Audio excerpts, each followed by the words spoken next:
ಮಾಂಡವ್ಯರನ್ನ ಭೇಟಿ ಮಾಡಿ ಅವರ ಬಳಿ ಕೆಲ ದಿವ್ಯಾಸ್ತ್ರಗಳನ್ನ ಪಡೆದುಕೊಂಡ ನಂತರ ರಾಮ ಲಕ್ಷ್ಮಣರು ಮತ್ತೊಂದಷ್ಟು ದಿವ್ಯ ತಾಣಗಳನ್ನ ದರ್ಶನ ಪಡೀತಾರೆ.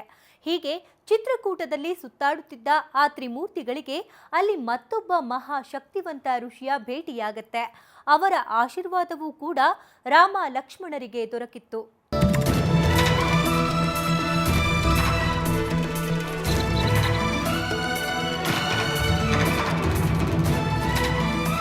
ಮಾಂಡವ್ಯ ಮಹರ್ಷಿಗಳಿಗೂ ನಮ್ಮ ಕರ್ನಾಟಕಕ್ಕೂ ಅವಿನಾಭಾವ ಸಂಬಂಧವಿದೆ. ಅದೊಮ್ಮೆ ಮಾಂಡವ್ಯ ಮಹರ್ಷಿ ತಿರುಪತಿಯ ತಿಮ್ಮಪ್ಪನ ದರ್ಶನ ಬೇಡಿ ಕಠಿಣ ತಪಸ್ಸು ನಡೆಸಿದರಂತೆ. ಆಗ ಅಶರೀರವಾಣಿಯೊಂದು ಭರತ ಖಂಡದ ಪಶ್ಚಿಮದ ಸ್ವರ್ಣಾದ್ರಿ ಬೆಟ್ಟಗಳ ಮೇಲೆ ತಪಸ್ಸು ಮಾಡಿದರೆ ತಿಮ್ಮಪ್ಪನ ದರ್ಶನ ಲಭ್ಯವಾಗುತ್ತೆ ಅಂತ ತಿಳಿಸಿತ್ತು. ಹೀಗಾಗಿ ಅವತ್ತು ಮಾಂಡವ್ಯ ಮಹರ್ಷಿಗಳು ಪಶ್ಚಿಮದಲ್ಲಿ ಸ್ವರ್ಣಾದ್ರಿ ಪರ್ವತಗಳ ಸಾಲಿನಲ್ಲಿ ತಪಸ್ಸು ಮಾಡಿದಂತೆ. ಕಡೆಗೆ ಮಹರ್ಷಿಯ ತಪಸ್ಸಿಗೆ ಒಲಿದ ತಿಮ್ಮಪ್ಪ ಪಶ್ಚಿಮದಲ್ಲಿ ದರ್ಶನ ನೀಡಿದ್ದ. ಅವತ್ತು ಮಾಂಡವ್ಯ ಋಷಿಗಳಿಗೆ ತಿಮ್ಮಪ್ಪ ದರ್ಶನ ನೀಡಿದ ಸ್ಥಳವೇ ನಮ್ಮ ರಾಮನಗರ ಜಿಲ್ಲೆಯ ಮಾಗಡಿ.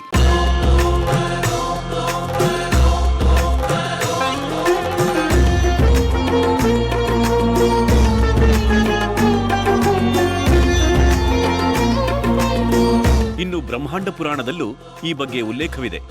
ತಿರುಪತಿ ಶ್ರೀನಿವಾಸ ಸ್ವಾಮಿ ಆಜ್ಞಾನುಸಾರ ಮಾಂಡವ್ಯ ಮಹರ್ಷಿಗಳು ಸ್ವರ್ಣಾದ್ರಿ ಅನ್ನೋ ಹೆಸರಿನಿಂದ ಕರೆಯಲಾಗುವ ತಿರುಮಲೆ ಶ್ರೀ ಪಶ್ಚಿಮ ವೆಂಕಟಾಚಲಪತಿ ಸ್ವಾಮಿಯನ್ನು ಪ್ರತಿಷ್ಠಾಪಿಸಿ ಆರಾಧಿಸಿದ್ದರು ಅಂತ ಬ್ರಹ್ಮಾಂಡ ಪುರಾಣ ತಿಳಿಸುತ್ತೆ.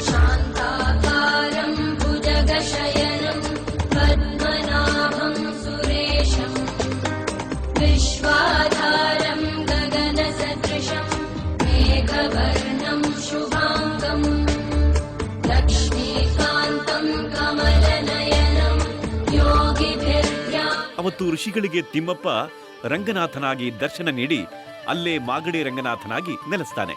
ಈ ಕ್ಷೇತ್ರವನ್ನು ಪಶ್ಚಿಮ ವೆಂಕಟಾಚಲಪತಿ ಮಾಂಡವ್ಯ ಕುಟಿ, ಮಾಕುಟಿಪುರ ಅಂತಾನೂ ಕರೆಯಲಾಗ್ತಿತ್ತು. ಇವತ್ತು ಈ ಕ್ಷೇತ್ರ ತುಂಬಾನೇ ಪ್ರಸಿದ್ಧಿಯನ್ನು ಪಡೆದಿದೆ. ಇನ್ನು ಮಾಗಡಿ ಅನ್ನೋ ಪದಕ್ಕೆ ವಿಶೇಷವಾದ ಅರ್ಥವೇ ಇದೆ.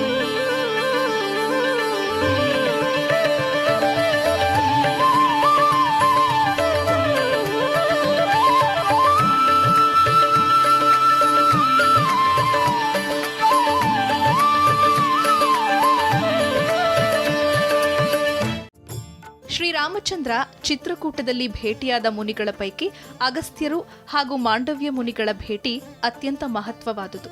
ಅವನ ಈ ಭೇಟಿ ಮುಂದೆ ನಡೆಯಲಿದ್ದ ಮಹಾಯಾನಕ್ಕೆ ಪೂರ್ವ ತಯಾರಿಯಾಗಿತ್ತು ಅಂತ ಭಾವಿಸಬಹುದು. ಆದರೆ ಶ್ರೀರಾಮಚಂದ್ರನನ್ನ ಮತ್ತು ರಾಮಾಯಣವನ್ನ ಒಂದು ಕಥೆ ಅಥವಾ ಕಾವ್ಯವಾಗಿ ಅಷ್ಟೇ ನೋಡದ ಕೆಲ ಪ್ರಾಜ್ಞರು ರಾಮನನ್ನ ಹೊಸ ಸಂಸ್ಕೃತಿಯ ಸಂಸ್ಥಾಪಕ ಅಂತ ವರ್ಣಿಸ್ತಾರೆ. ರಾಮನನ್ನ ಹಾಗೆ ನೋಡೋದಾದ್ರೆ ಅವನು ಮುಂದೆ ದಕ್ಷಿಣದತ್ತ ಹೊರಡುವ ಸಲುವಾಗಿ ಈ ಮಹಾಮುನಿಗಳಿಂದ ಮಾಹಿತಿ ಪಡೆದ ಅಂತ ಹೇಳಲಾಗುತ್ತೆ. ಭರದ ಸಪ್ತ ನದಿಗಳ ಜಲವನ್ನು ತಂದು ಸೃಷ್ಟಿಸಿದ ಪುಣ್ಯ ತೀರ್ಥದ ದರ್ಶನ ಮಾಡಿ ಪುನೀತರಾದ್ರಲ್ವಾ? ಮುಂದಿನ ಸಂಚಿಕೆಯಲ್ಲಿ ಮತ್ತಷ್ಟು ಪಾವನ ಧಾಮಗಳ ದರ್ಶನ ಮಾಡಿಸ್ತೇವೆ. ಅಲ್ಲಿ ತನಕ ನೋಡ್ತಾ ಇರಿ ಸರಳ ಜೀವನ. ಇದು ಮನುಕುಲದ ಒಳಿತಿಗಾಗಿ.